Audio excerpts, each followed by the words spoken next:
Mummy પા મારી દવા પૂરી થઈ ગઈ છે, આ પગારે લેતો આવજે.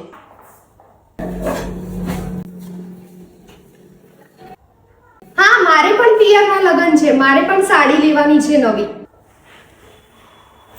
હા, તારી બેન પણ આવવાની છે તો એના માટે સાડી લઈ લેજો. હા, હવે તો ગરમી આવી ગઈ છે. બાજુવાળાને ત્યાં કાલે જ એસી આવ્યું નવું, આપણે ક્યારે લાવીશું? હમણાં હાથ થોડો તંગ છે તો હું વિચારતો તો પહેલા એક બાઇક લઈ લઉં નવી.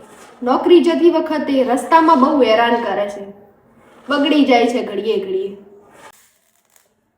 બાઇકની હમણાં કાંઈ જરૂર નથી, હમણાં થોડા મહિનામાં મામેરું જ આવવાનું છે. હા, અને જુઓ, આ વખત મારે સોનાના સેટ વગર નહીં ચાલે. ઘરમાં કરિયાણું એ ભરવાનું છે. હમણાં હું તને લિસ્ટ આપું ને, કાલે નોકરીથી આવતી વખત લેતો આવજે. મને ઘર ખર્ચ માટે આ વખતે પૈસા ઉપાડીને દઈ દેવા પડશે. હા, વાંધો નહીં. મમ્મી, તું મને કાલે કરિયાણાનું લિસ્ટ આપી દેજે.